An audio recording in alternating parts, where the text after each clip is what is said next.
Marah karena marah, dua cincin jiwa Gu Yue menyala. Dia menangkupkan kedua tangannya di depan dadanya, dan bola api menyala di hadapannya.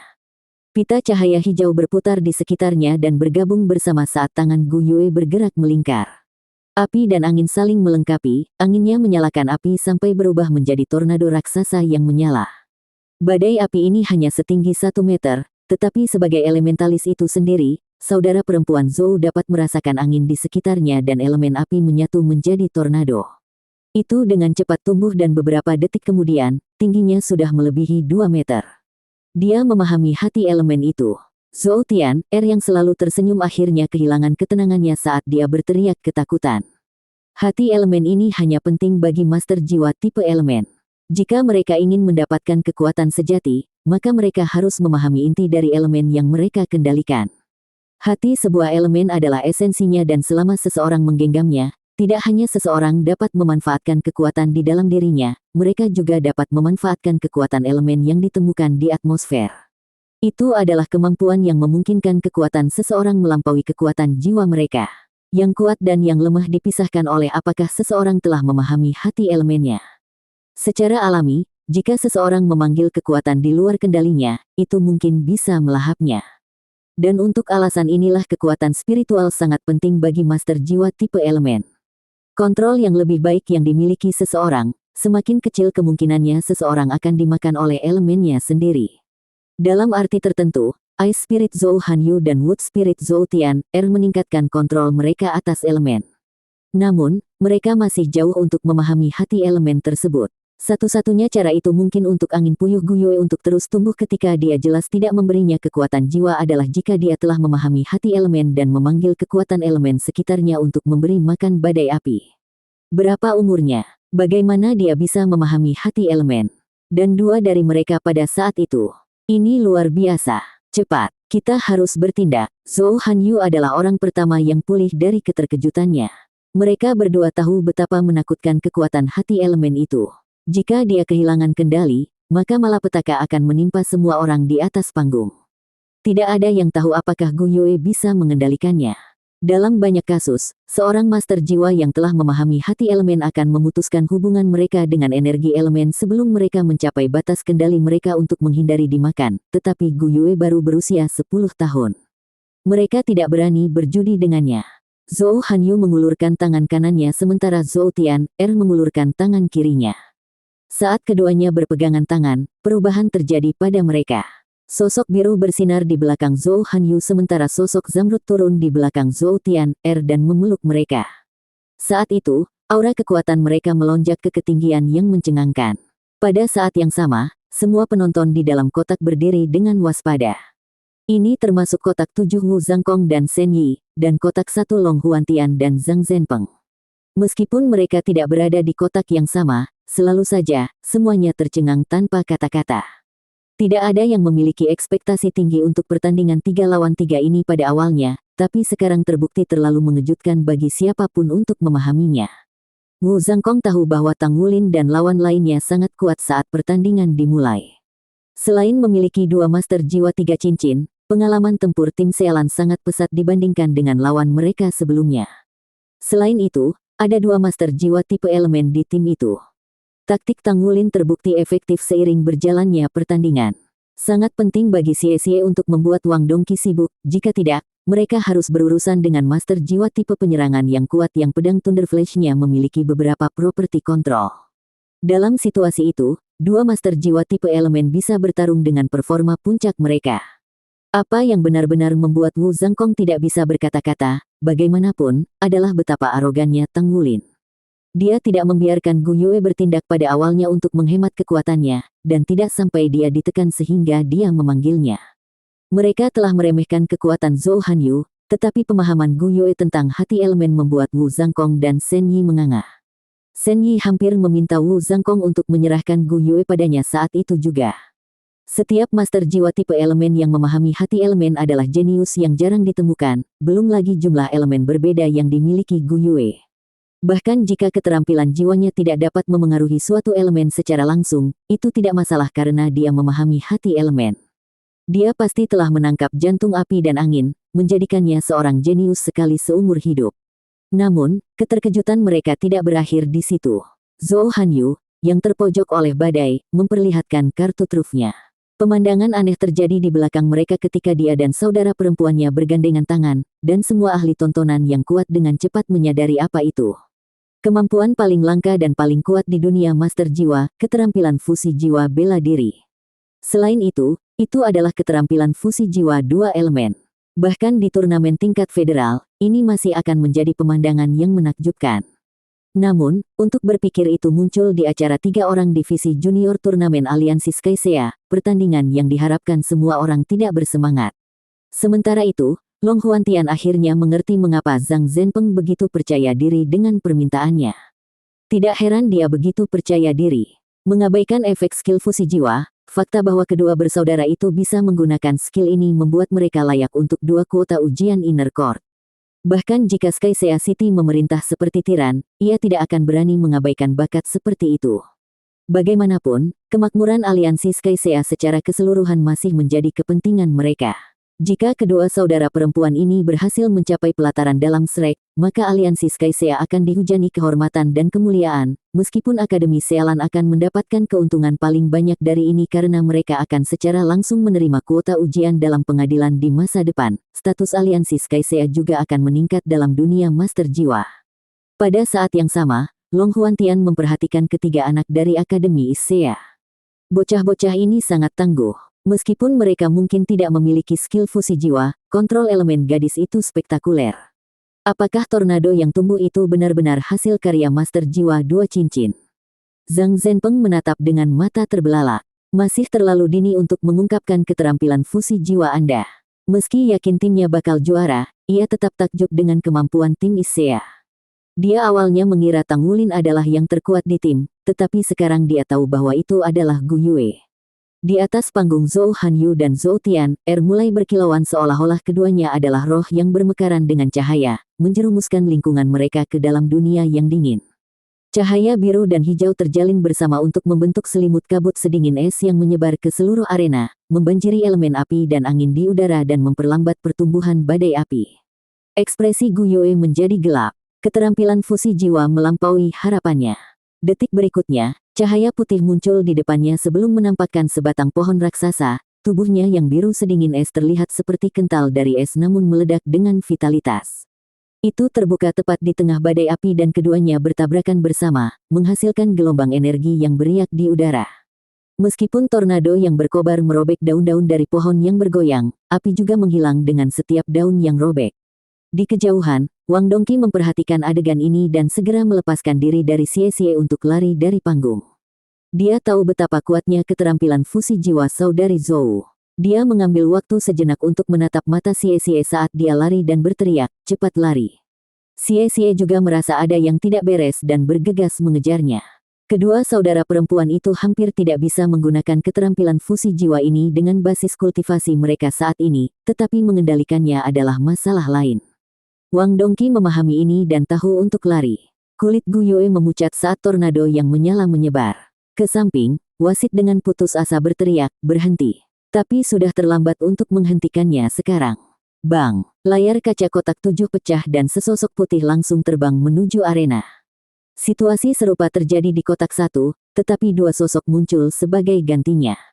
Namun, tidak peduli seberapa cepat mereka, sudah terlambat untuk menghentikannya. Sebuah kekuatan penahan yang berat menekan Gu Yue saat hawa dingin berkumpul di sekelilingnya. Tanah bergetar, lalu terbelah saat banyak pohon biru glasial tumbuh dari bumi. Keterampilan fusi jiwa, hutan es. Pada saat yang Gu Yue habiskan tertegun pada perubahan yang tiba-tiba, dia terhanyut oleh sepasang lengan yang kuat dan segera mendapati dirinya menatap ke langit. Ketika dia melihat ke bawah, dia menemukan dia berada dalam pelukan Tang Wulin. Es demi es menembus Tang Wulin. Ini sebenarnya adalah cabang-cabang pohon, tetapi tubuhnya kuat dan mereka tidak menembusnya untuk menyakiti Gu Yue. Darah bersemi di depan matanya, mewarnai penglihatannya dengan warna merah. Dia menatap wajah Tang Wulin. Tidak ada satupun rasa sakit yang merusak wajahnya, hanya senyum lembut yang menyapanya saat lengannya terus menahannya dengan kuat dari bahaya. Pada saat itu hutan es telah muncul, Tang Wulin telah membanting cakarnya ke tanah dengan cakarnya dan melepaskan diri dari pengikangannya untuk menerjang Gu Yue dan menariknya ke pelukannya, melindunginya dengan tubuhnya saat dia menerima serangan gencar dari es. Tidak, jeritan kehancuran yang tidak manusiawi merobek tenggorokan Gu Yue, suaranya diambang kehancuran. 6 elemen cahaya berkumpul di sekelilingnya, api, air, tanah, angin, cahaya, dan angkasa. Jejak keheranan disaring melalui mata Tang Wulin, tetapi dia sudah kehilangan perasaan di tubuhnya. Tubuhnya benar-benar tidak merasakan sakit, tetapi ketika dia melihat Gu Yue seperti ini, rasa keakraban muncul dalam dirinya. Mata Gu Yue berkobar dengan amarah yang membara, haus darahnya, kematiannya, berguling-guling dalam gelombang. Gu Yue, jangan. Suara lemah Tang Wulin sampai ke telinganya. Tubuhnya gemetar saat dia mendapatkan kembali dirinya sendiri. Dia meraih Tang Wulin, menghilang dalam kilatan cahaya perak sesaat sebelum hutan es mencapai klimaksnya. Pohon demi pohon meledak dari tanah, meskipun tidak ada yang sebesar 2 pohon pertama dan setiap pohon berikutnya lebih kecil dari yang terakhir. Meskipun pepohonan tidak setinggi 2 pohon aslinya, mereka masih mengeluarkan aura dingin yang menembus. Sosok seputih salju itu adalah yang pertama mendarat di atas panggung, tapi tidak ada yang menyambutnya. Tang Wulin dan Gu Yue baru saja berteleportasi beberapa saat yang lalu. Zhang Zhenpeng adalah orang kedua yang tiba, tersentuh saat dia melihat para suster menggunakan hutan es.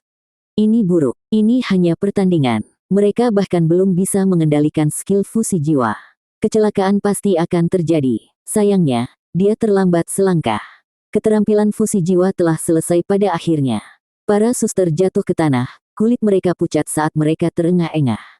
Mereka telah mengeluarkan uang terlalu banyak menggunakan keterampilan fusi jiwa. Bagaimana kalian berdua bisa menggunakan skill fusi jiwa? Zhang Zhenpeng menegur. Apa kabar? Apakah tubuhmu baik-baik saja? Petik 2.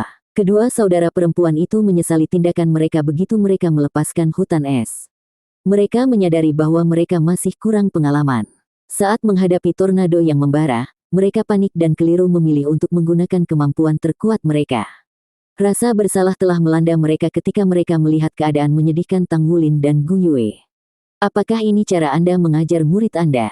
Suara dingin menusuk punggungnya. Zhang Zhenpeng berbalik menghadap seorang pemuda tampan berjubah putih dan memendam aura iblis yang sangat dingin. Kamu siapa? Mengapa anak muda sepertimu ada di sini? Dia merasa gelisah. Sebagai presiden dari Akademi Sealan, dia harus bertanggung jawab atas masalah yang ditimbulkan oleh murid-muridnya. Dia mengerti betapa kuatnya hutan es dan mengingat bakat yang telah ditunjukkan tim Issea pada usia mereka, dia tahu bahwa Akademi Issea tidak akan membiarkan semuanya berjalan dengan mudah. Baik, Wu Zhangkong tidak repot-repot menjelaskan dirinya sendiri, tetapi matanya sekarang berkilau dengan warna biru tua. Dia mengambil satu langkah ke depan dan pedang Skyfrost miliknya muncul di tangannya. 6 cincin jiwa muncul di bawah kaki, 2 kuning, 2 ungu, dan 2 hitam. Jubah putih dan pedang biru, dia sedingin langit yang membeku. Angin berkecamuk dan menderu-deru saat pedangnya menebas ke depan sementara udara dingin yang tersisa di sekitarnya menyatu di tubuhnya. Gerakannya tampak lembut tetapi pada saat itu, hutan es di sekitarnya hancur menjadi bubuk halus. Dia mengarahkan pedang Skyfrost ke depan. Cincin jiwa kelimanya menyala, dan pedang biru raksasa muncul di udara. Nafas kemudian, 9 pedang melayang di udara dan seluruh stadion tampak mengerang di bawah kekuatannya yang menindas. Bahkan penonton di tribun bisa merasakan hawa dingin murni dari pedang raksasa itu. Wajah Zhang Zhenpeng berubah menjadi gambaran keterkejutan yang mengerikan saat dia melihat 6 cincin jiwa Wu Zhangkong. Meskipun dia juga memiliki 6 cincin jiwa, warnanya 2 kuning dan 4 ungu. Dia tidak bisa lebih jelas tentang seberapa lebar jarak antara dia dan Kaisar Jiwa dengan cincin jiwa hitam. 9 pedang itu menyusun diri mereka sendiri untuk membentuk roda mematikan di udara. Tanpa memberinya waktu untuk berdebat, roda itu berputar, mengarah ke Zhang Zhenpeng. Sementara nasib Tang Wulin dan Gu Yue tidak diketahui, Wu Zhangkong mendapati dirinya bertindak atas dasar amarahnya. Kemarahannya membuatnya lebih tajam dan lebih dingin dari sebelumnya. Suasana di sekitarnya sepertinya membeku. Zhang Zhenpeng benar-benar tidak dapat menjelaskan dirinya di bawah tekanan Wu Zhangkong, jadi dia langsung memanggil jiwa bela dirinya di pertahanan. Sepasang sayap raksasa terbentang di belakangnya, begitu megah hingga membuat seseorang terengah-engah. Dia mengangkat tangannya ke langit dan mengeluarkan bola petir dan cahaya bercahaya yang menghantam susunan roda pedang yang berputar ke arahnya. Bang! Meskipun mereka berdua adalah kaisar jiwa, bentrokan pertama ini menunjukkan perbedaan di antara mereka. Ledakan dahsyat bergema saat bola petir menyebar dan 9 pedang terus maju seolah tidak ada yang menghalangi mereka. Mereka mencapai Zhang Zhenpeng dalam sekejap mata. Zhang Zhenpeng tahu bahwa dia lebih lemah dari lawannya, tetapi dia tidak pernah membayangkan bahwa jurang akan begitu lebar. Teriakan ledakan terdengar saat dia mengaktifkan keterampilan jiwa kelimanya dan seekor burung petir terbang keluar untuk menemui roda es. Jiwa bela dirinya adalah Thunder Peng dan pasti dianggap kuat. Sayangnya, lawannya adalah Wu Zhangkong dari surga yang membeku. Ini adalah Wu Zhangkong yang marah. Di luar panggung, dalam kilatan perak lainnya, Gu Yue muncul dengan Tang Wulin di lengannya. Tubuhnya penuh dengan lubang. Sebagian besar terkonsentrasi di sekitar tubuh bagian atas dan paha kanannya. Bagi orang biasa, luka ini sangat fatal. Gu Yue mengertakkan giginya saat dia dengan erat memeluk Tang Wulin. Cahaya keemasan tiba-tiba meledak dari tubuhnya dan menyelimuti mereka berdua. Beberapa saat kemudian dengan cepat berubah menjadi kepompong cahaya, memotong mereka dari dunia luar. Raungan drakonik meledak di udara. Saat burung petir bertemu dengan roda pedang, wujud naga biru terwujud. Sosoknya melengkapi burung petir biru saat keduanya berakting bersama. Long Huantian tiba di sisi Zhang Zhenpeng. Meski keduanya saingan, mereka tetaplah teman lama. Merupakan hal yang wajar untuk membantu satu sama lain pada saat krisis. Selama acara berlangsung, alarm yang menusuk telinga bergemuruh di latar belakang. Mempertimbangkan skala turnamen aliansi Skycea, hanya sedikit yang berani membuat keributan dan mengadu domba diri mereka sendiri dengan seluruh aliansi Skycea. 9 booming bergemuruh berturut-turut, masing-masing diikuti oleh gelombang es yang melanda yang menyebar ke keempat sudut stadion. Penonton yang tersisa menggigil dalam dingin ini. Untuk sesaat, kilau aneh mencengkeram langit, energi elemen berfluktuasi secara kacau di dalam stadion. Sangat kuat, semua penonton tercengang saat mereka menyaksikan adegan itu terungkap. Ini adalah bentrokan antara 3 pembangkit tenaga listrik, masing-masing dengan 6 cincin. Menyebutnya, luar biasa, akan meremehkan. Wu Zhangkong berdiri teguh saat dia mengamati bentrokan di depannya dengan mata tenang. Dia tidak tergerak saat elemen gelombang kejut mengirim jubahnya mengepul. Long Huantian dan Zhang Zhenpeng mundur 10 langkah, ekspresi mereka sama gelapnya dengan badai. Sementara yang pertama agak pucat, bekas darah mewarnai mulut yang terakhir menjadi merah. Long Huantian meraung marah, dari mana asalmu? Beraninya kau membuat masalah di turnamen aliansi Skycea. Petik 2. Wu Zhangkong menatap mereka tanpa mengucapkan sepatah kata pun, tatapannya cukup dingin untuk membeku. Pedang Skyfrost bersinar cemerlang di tangannya sementara aura ganas meledak dari wujudnya. Keenam cincin jiwanya menyala. Meskipun 3 master jiwa masing-masing memiliki 6 cincin, Long Huantian dan Zhang Zhenpeng merasa tertekan dengan Wu Zhangkong menghadap mereka. Tubuh mereka menegang, sirkulasi kekuatan jiwa mereka menjadi tidak menentu. Keduanya diliputi ketakutan. Wu Zhangkong belum mencapai usia 30 tahun, namun ia memiliki 2 cincin jiwa hitam.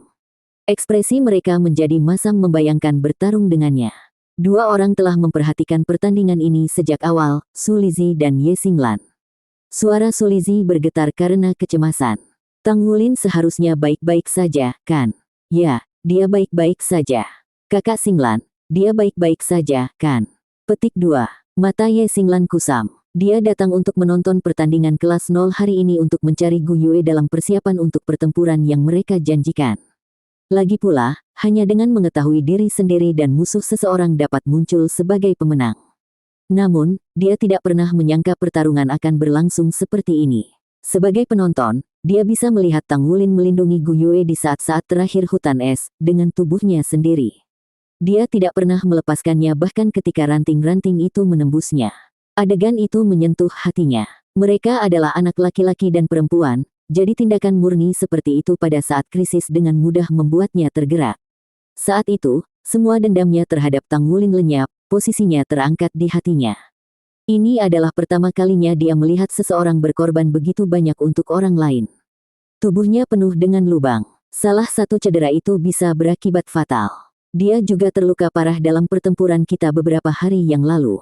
Mungkin dia, Ye Xinglan tidak menjawab Su Lizhi. Dia sendiri tidak tahu jawaban macam apa yang harus diberikan. Dia mendesah dalam hatinya. Tidak ada yang bisa dia lakukan. Pria dengan pedang biru itu pasti gurunya. Wu Zhangkong tidak menekan serangannya. Sambil memanfaatkan auranya yang mendominasi untuk menahan Long Huantian dan Zhang Zhenpeng, dia turun ke sisi Tang Wulin dan Gu Yue. Dia memeriksa keadaan mereka, cemberut segera melintas di wajahnya. Kehidupan berasal dari kepompong emas. Dia tidak dapat menentukan apa yang terjadi di dalam, tetapi Wu Zhangkong dapat merasakan dua kekuatan kehidupan, bukti bahwa keduanya bertahan dalam kebijaksanaan. Tiba-tiba, sosok raksasa menukik turun dari langit. Saat melihat sosok-sosok ini, Long Huantian menghela nafas lega. Xie menatap para pendatang baru, keterkejutan perlahan menyebar ke seluruh wajahnya. Sebuah skuadron dengan 20 misya, masing-masing setinggi 10 meter, muncul. Misya timahnya dicat ungu agung, seluruh tubuhnya memancarkan kekuatan. Di posteriornya ada 4 misya kuning, dengan 15 misya putih mengikuti di belakangnya. Meskipun ukuran semua misya sama, fluktuasi energi yang mereka pancarkan memiliki skala yang sama sekali berbeda. Kekuatan gabungan dari misya di belakang tidak bisa menahan lilin untuk kekuatan ungu. Misya diklasifikasikan dengan cara yang sama seperti cincin jiwa dan jiwa roh. Misya putih adalah yang paling dasar. Karena itu, mereka digunakan untuk pelatihan. Mereka memiliki kemampuan gerakan yang terbatas ditambah dengan kumpulan energi yang minimal, sehingga menyebabkan waktu operasi yang singkat. Selain itu, mereka tidak dapat dioperasikan dengan kekuatan jiwa atau roh-roh, dan dikendalikan secara manual. Unit-unit ini memenuhi barisan penjaga kota. Mereka penting untuk menjaga ketertiban umum dan bahkan orang biasa dapat menanganinya. Model standar militer adalah misya kuning. Mobilitasnya melampaui model putih dan memiliki sumber energi yang layak untuk dioperasikan. Itu bisa berjalan dengan energi dan kekuatan jiwa, dengan opsi untuk memanfaatkan jiwa roh. Seperti misya putih, mereka juga dikendalikan secara manual. Di dekat bagian atas hierarki adalah misya ungu berkinerja tinggi dan kustom. Ini dirancang dan dibuat dengan jiwa bela diri pilot masa depan dalam pikiran. Sebab, mobilitasnya pun luar biasa, misya semakin selaras dengan pilotnya. Pada level ini, perpaduan antara misya dan jiwa bela diri semakin dalam. Karena alasan inilah, model ini dikenal sebagai mekanisme personal. Bisa dikatakan, bahkan pada level ini, mereka dioperasikan secara manual. Misya hitam juga disebut misya super dan berada di liga mereka sendiri. Mereka terbuat dari bahan khusus, memiliki desain unik, dan dibuat melalui metode yang sulit. Pada tingkat ini, perpaduan antara jiwa roh dan misya sempurna, integrasi semacam itu menciptakan ilusi seolah-olah misya adalah perpanjangan dari tubuh seseorang. Setiap super misya dipasangkan dengan satu pilot. Jika pilot meninggal, maka misya akan tetap tidak beroperasi selamanya. Untuk menjadi pilot misya super, seseorang harus setidaknya menjadi kaisar jiwa. Kekuatan spiritual mereka juga harus berada di alam laut roh. Mekanisme ini dapat dikendalikan oleh pikiran sampai batas tertentu, tetapi mereka membutuhkan lebih banyak keterampilan untuk beroperasi. Akhirnya, misya merah adalah krim dari hasil panen, dianggap berada pada tingkat ilahi. Untuk pembuatannya yang sukses, mekanisme ini harus dibuat secara pribadi. Selain menggunakan material kelas atas yang dibuat oleh pandai besi kelas 1, esensi dan jiwa bela diri seseorang harus menyatu dengan material dengan sempurna. Hasilnya adalah keberadaan yang bisa dianggap satu hal hidup. Sebuah misya hanya dapat dinilai sebagai tingkat dewa jika ia memiliki tingkat perasaan. Dengan mesin yang begitu saleh, jiwa roh bisa larut ke dalamnya secara praktis. Hanya dengan misya merah, seorang pilot misya bisa bertarung secara setara dengan master armor tempur. Namun, membuat misya merah sama sulitnya dengan membuat baju besi perang. Dengan demikian, misya merah lebih jarang dari master armor pertempuran. Secara alami, ketika menghadapi master armor pertempuran yang kuat, bahkan misya merah tidak bisa menutup celah. 20 misya mengepung Wu Zhangkong. Misya putih semuanya dilengkapi dengan meriam jiwa sepanjang 3 meter, diarahkan tepat ke tubuhnya. Misya ungu terbang ke arahnya. Selain mencocokkan kaisar jiwa dalam kekuatan tempur, misya ungu juga memiliki cadangan energi yang lebih besar. Salah satu mesin ini lebih dari cukup untuk menekan kaisar jiwa. Melihat kedatangan misya ini, Long Huantian yakin bahwa situasinya akan terkendali. Namun, tidak semua orang memiliki pendapat yang sama. Shen Yi, yang telah tiba tetapi memilih untuk tetap berada di luar panggung, adalah contoh utama. Menatap Wu Zhangkong yang melayang, Shen Yi tidak bisa menahan diri untuk tidak bergumam pada dirinya sendiri, orang-orang bodoh itu. Sekarang mereka hanya memprovokasi dia. Tidakkah mereka tahu bahwa semakin tenang seseorang, semakin menakutkan amarah mereka? Petik 2. Saat itu juga, Wu Zhangkong mengangkat kepalanya, menyapu matanya ke pedang Skyfrost saat dia mengeluarkan dua kata. Langit, es. Mendengar dua kata itu, Shen Yi gemetar bahkan saat matanya melebar. Namun, di kedalaman hijau mereka memicu jejak kegembiraan. Sudah lama sekali sejak terakhir kali dia melihat Wu Zhangkong, dan bahkan lebih lama lagi sejak dia menyaksikan Sky Eyes. Sinar terang menyelimuti tubuh Wu Zhangkong saat Skyfrost Sword miliknya juga bersinar dengan cahaya cemerlang dan langsung menyatu dengan tubuhnya. Ekspresi pilot Misha di sekitarnya berubah ketika mereka melihat target mereka lenyap. Dia di sana, teriak seseorang, dan mereka semua melihat ke langit. Wu Zhangkong telah naik lebih tinggi. Jubah putih klasiknya hilang, sebaliknya, cahaya putih bersinar-bersinar dari dahi, bahu, dada, siku, pergelangan tangan, pinggul, lutut, dan kaki. Benang perak yang ditenun melalui lampu membentuk desain yang rumit, menarik kekuatan padanya dan itu segera meluap ke auranya. Tetesan kristal biru langit muncul dari cahaya di sekitar dahinya, diikuti oleh pita putih yang mengelilingi kepalanya sebagai penyangga tetesan itu. 5 ujung seperti kepingan salju menjulang dari bagian atas tali jam tangan membentuk mahkota sementara desain benang perak yang elegan diperkuat hingga memancarkan aura kemegahan. 2 pita metal putih mengalir dari kedua sisi mahkota melewati telinganya untuk memeluk pipinya, penampilan mereka seperti aliran udara dingin. Sisa armornya, mulai dari lehernya, terwujud setelah itu. Wu Zhangkong mengenakan baju sirah yang berkilau di akhir transformasi, pakaiannya diwarnai dengan putih cemerlang dan disorot dengan perak. Tubuhnya bermandikan luminescence, matanya yang paling berkilau dari safir. 6 cincin jiwa diserap ke dalam baju besinya dan di tangannya muncul pedang dengan panjang sekitar 1,5 meter. Ini adalah pedang langit es Skyfrost. Baik gagang maupun bilahnya berwarna putih bersih. Namun, sementara ujung gagangnya menyerupai kepingan salju, ujung bilahnya memamerkan rona biru kristal. Meskipun penampilan Wu Zhangkong pada awalnya berada di level lain, sekarang dia mengenakan baju besi cemerlang yang menonjolkan fitur-fiturnya, dia berubah menjadi seorang ksatria putih yang anggun. Mata Shen Yi berbinar saat dia melihat kemegahannya. Sekarang ini dia yang sebenarnya. Sky Eyes Wu Zhangkong, kembali. Petik 2. Armor pertempuran. Long Huantian dan Zhang Zhenpeng berteriak berbarengan. Pada kesadaran ini, mekanisme yang hendak menyerang tiba-tiba membeku. Beberapa mesia putih yang lebih rendah bahkan mulai meletakkan meriam mereka. Seorang ahli armor perang. Dia sebenarnya adalah master armor pertempuran. Jika Tang Wulin sadar saat itu, dia pasti akan menjadi orang yang paling bersemangat. Dia selalu ingin melihat baju besi perang beraksi. Saat Wu Zhangkong mengarahkan pedangnya ke bawah, auranya terus melonjak dengan kekuatan. Sudah lama sejak terakhir kali dia mengucapkan dua kata, es langit, rasa sakit yang pahit muncul dari dalam mata birunya yang dalam. Sama seperti Misha, armor tempur memiliki peringkatnya sendiri. Namun, sistem peringkat khusus ini aneh. Pada intinya, sebuah armor tempur mirip dengan Misha Super. Ini karena keduanya ditempa secara pribadi oleh seorang master jiwa dan bertindak sebagai perpanjangan dari dan menjadi komponen utama dari kekuatan pengguna. Seorang master armor pertempuran akan menjadi 20 peringkat jiwa lebih kuat dari master jiwa manapun dengan peringkat kekuatan jiwa yang sama. Jika seorang master jiwa memiliki 5 cincin dan dilengkapi dengan armor perang satu kata, kekuatannya akan setara dengan master jiwa 7 cincin.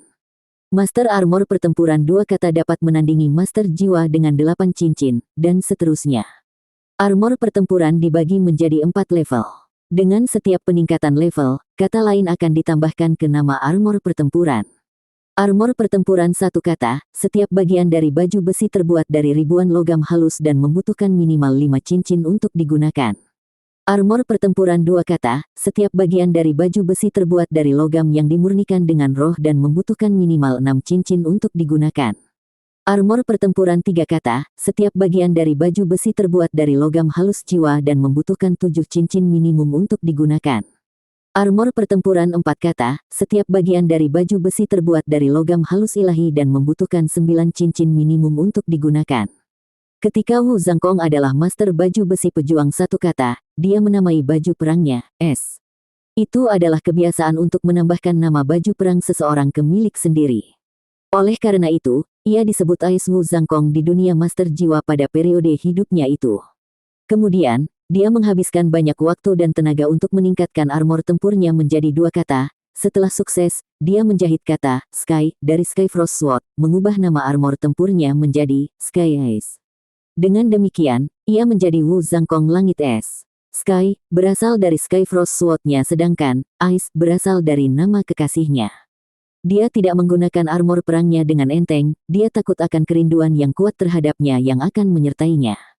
Meskipun dia ingin mengikutinya ke kehidupan berikutnya, dia tidak bisa sampai dia memenuhi janji mereka.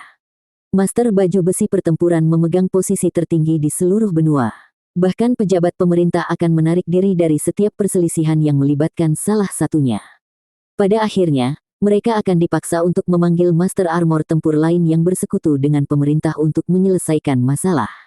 Memang, hanya Master Armor pertempuran yang bisa menghadapi Master Armor pertempuran lainnya.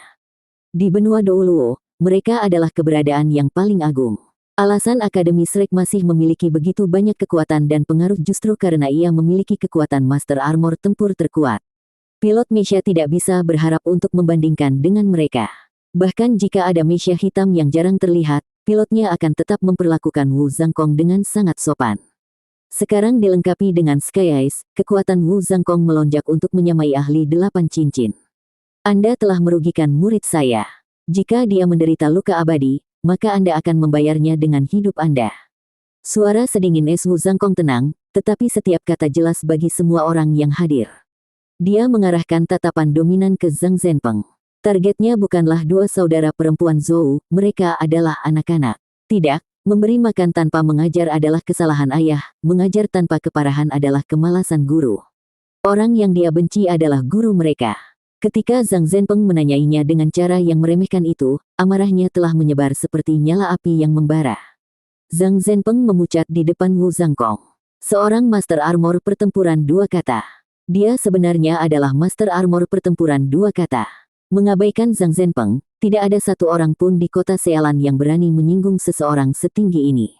Master Armor pertempuran adalah master jiwa yang paling kuat dan tak tergoyahkan. Dibandingkan dengan membangun Mesha, itu 10 kali lebih sulit untuk membuat armor perang dengan level yang sama. Mempertimbangkan betapa muda Wu Zhangkong, dan fakta bahwa dia sudah menjadi Master Armor perang dua kata, prospeknya tidak terbatas. Sepertinya suatu hari dia akan berdiri di puncak benua. Getaran tiba-tiba menjalari tubuh Wu Zhangkong. Pedangnya mulai berdengung saat armor tempurnya tiba-tiba meledak dengan cahaya keperakan. Itu mempesona bahkan di hari yang cerah. Semua Mesha melakukan manuver pertahanan sementara Long Huantian dan Zhang Zhenpeng kewalahan karena shock. Apakah dia benar-benar menyerang? Dalam sekejap mata, Shen Yi naik ke langit. Gelombang viridian mengalir di sekelilingnya sementara helai rambut putih melayang di belakang. Aliran hijau udara segera berubah menjadi simbol yang menandai tubuhnya, kemudian bermetamorfosis menjadi cahaya yang mirip dengan yang menutupi Wu Zhangkong. Satu-satunya perbedaan adalah warnanya, bintik-bintik cahaya ini berwarna hijau. Lingkaran cahaya zamrud berputar di sekeliling tubuhnya, seperti pohon anggur yang memanjat tiang. Nafas kemudian, dia dibalut baju besi hijau dengan highlight viridian. Itu adalah baju besi perang lainnya. Ada perbedaan yang jelas antara kedua armor tersebut. Sedangkan Wu Zhangkong ramping, miliknya tertanam dengan daun yang berputar keluar. Lengan baju perang Wu Zhangkong pendek tapi rok Shen Yi mencapai melewati pahanya. Itu memancarkan daya pikat yang lebih feminin. Di tangannya ada cambuk berwarna lumut. Sebuah manik zamrud yang penuh dengan vitalitas tertanam di ujungnya. Seluruh rangkaian baju besi bernafas dengan kehidupan, menghilangkan hawa dingin di stadion secara instan. Zhangkong, hentikan, Shen Yi memerintahkan. Terlepas dari kenyataan bahwa Master Armor tempur adalah eksistensi tertinggi, mereka masih memiliki hierarki sendiri. Seseorang akan dihukum jika melakukan kesalahan. Dalam beberapa aspek, semakin besar kekuatan seseorang, semakin besar batasannya.